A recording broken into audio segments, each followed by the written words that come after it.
Wave FM 96.6 presents radio कहानी। Radio कहानी में अब आप सुन सकेंगे बाबा नूर, जिसे तहरीर किया है उर्दू के नामवर अफसाना निगार और तहरीर निगार अहमद नदीम कासमी ने, और आवाज़ है ईशा शहजाद की।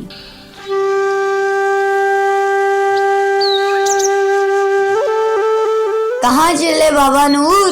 बस भाई यहीं जरा डाक तक। सिर्फ मौलवी कुदरतुल्लाह चुपचाप खड़ा बाबा नूर को देखता रहा। फिर वो बोला, हंसो नहीं बच्चों, ऐसी बातों पर हंसा नहीं करते। अल्लाह ताला की जात बेपरवाह है। बच्चे खामोश हो गए और जब मौलवी कुदरतुल्लाह चला गया तो एक बार फिर सब खिलखिलाकर हंस पड़े। बाबा नूर ने मस्जिद के मेहराब के पास रुककर जूता उतारा, नंगे पांव आगे बढ़कर मेहराब पर दोनों हाथ रखे, उसे होंठों से चूमा, फिर उसे बारी बारी दोनों आंखों से लगाया। उल्टे कदमों वापस होकर जूते पहने और जाने लगे। बच्चे यूं इधर उधर गलियों में खिसकने लगे जैसे एक दूसरे से शर्मा रहे हों। बाबा नूर का सारा लिबास धुले हुए सफ़ेद खद्दर का था। सर पर खद्दर की टोपी थी जो सर के बालों की सफ़ेदी की वजह से गर्दन तक चढ़ी हुई मालूम होती थी।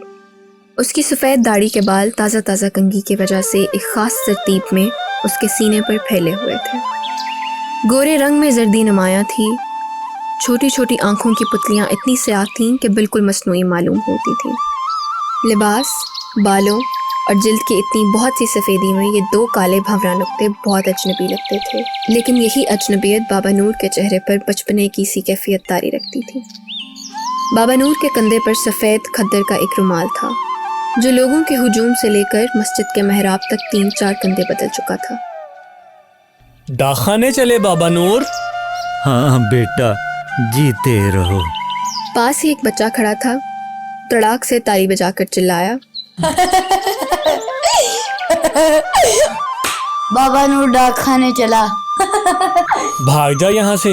और बाबा नूर जो कुछ दूर गया था पलटकर बोला, डांटते क्यों हो बच्चे को? ठीक ही तो कहता है, डाक खाने ही तो जा रहा हूँ। दूर दूर से दौड़ दौड़ कर आते हुए बच्चे यहाँ से वहाँ बेख्तियार हंसने लगे और बाबा नूर के पीछे एक जुलूस मुरतब होने लगा। मगर आसपास से कुछ नौजवान लपक कर आए और बच्चों को गलियों में बिखेर दिया। बाबा नूर अब गांव से निकलकर खेतों में पहुँच गया। पगडंडी मेंढ मेंढ जाती हुई अचानक हरे भरे खेतों में उतर जाती थी तो बाबा नूर की रफ्तार में भी बहुत कमी आ जाती। वो गंदम के नाजुक पौधों से पाँव, हाथ और चोले के दामन बचाता हुआ चलता। अगर किसी मुसाफिर की बेहतियाती से कोई पौधा पगडंडी के आर पार लेटा हुआ मिलता तो बाबा नूर उसे उठाकर दूसरे पौधों के सीने में लगा देता और जिस जगह से पौधे ने खम खाया था उसे कुछ यूं छूता जैसे जख्म सहला रहा हो। फिर वो खेत की मेंढ पर पहुंचकर तेज तेज चलने लगता। 4 किसान पगडंडी पर बैठे थे और कश लगा रहे थे। एक किसान की लड़की गंदम के पौधों के दरमियान से कुछ इस सफाई के साथ दरांती से घास काटती फिर रही थी कि मजाल है जो गंदम के किसी पौधे पर खराश आ जाए। बाबा नूर जरा सा रुक कर लड़की को देखने लगा। वो घास की दस्ती काट कर हाथ को पीछे ले जाती और घास को पीठ पर लटकी हुई गठरी में डालकर फिर दरांती चलाने लगती। भाई कमाल है, ये लड़की तो बिल्कुल मदारी है। इतनी लंबी दरांती चला रही है, चप्पे चप्पे पर गंदम का पौधा उग रहा है, पर दरांती घास काट लेती है और गंदम को छूती तक नहीं। ये किसकी बेटी है? तू किसकी बेटी है बिटिया? मेरी है बाबा। तेरी है? बड़ी सियानी है, बड़ी अच्छी किसान है। खुदा हयाती लंबी करे। आज कहाँ चले बाबा? डाखाने? हाँ, मैंने कहा पूछाऊं, शायद कोई चिट्ठी विट्ठी आई हो। चारों किसान खामोश हो गए।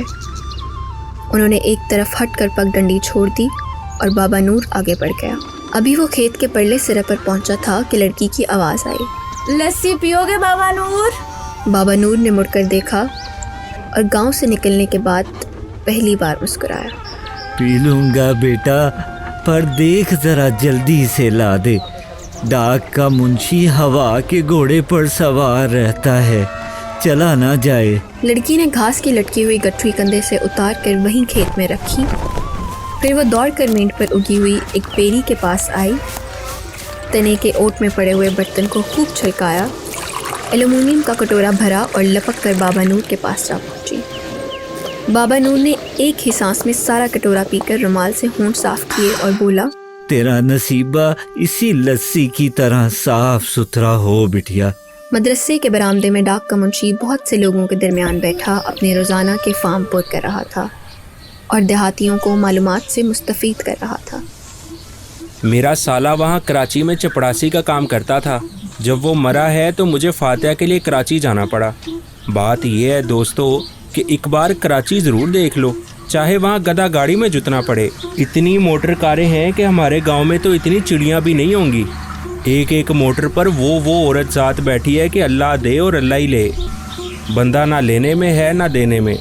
बंदों को परियों से क्या लेना देना। अल्लाह की कुदरत याद आ जाती है, नमाज पढ़ने को जी चाहने लगता है। एक सेठ तो कह रहा था कि बस एक और बड़ी लाम लग जाए तो कराची वलायत बन जाएगा। कहते हैं कि कितनी बार लाम लगने लगी पर लगते लगते रह गई। कोई ना कोई बीच में टांग अड़ा देता है। कहते हैं लाम में लोग मरेंगे। कोई पूछे लाम ना लगी जब भी तो लोग मरेंगे। लाम में गोले से मरेंगे, वैसे भूख से मर जाएंगे। ठीक है ना? ठीक ही तो है, पर मुंशी जी पहले ये बताओ कि लिफाफा इकन्नी का कब करोगे?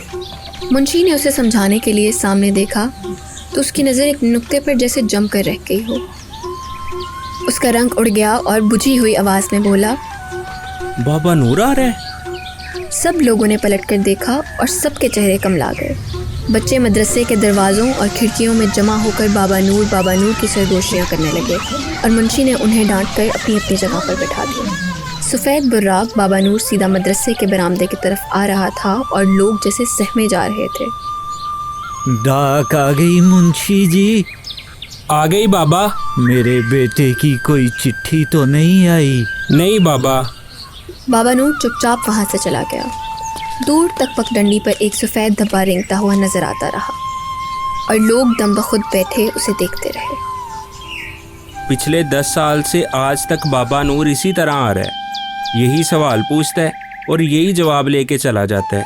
बेचारे को ये याद ही नहीं रहा कि सरकार की वो चिट्ठी भी तो मैंने ही इसे पढ़ के सुनाई थी, जिसमें ये खबर आई थी कि इसका बेटा बर्मा में बम के गोले का शिकार हो गया है। जब से वो पागल सा हो गया है बेचारा। पर खुदा की कसम है दोस्तों, अगर आज के बाद वो फिर भी मेरे पास यही पूछने आया तो मुझे भी पागल कर जाएगा।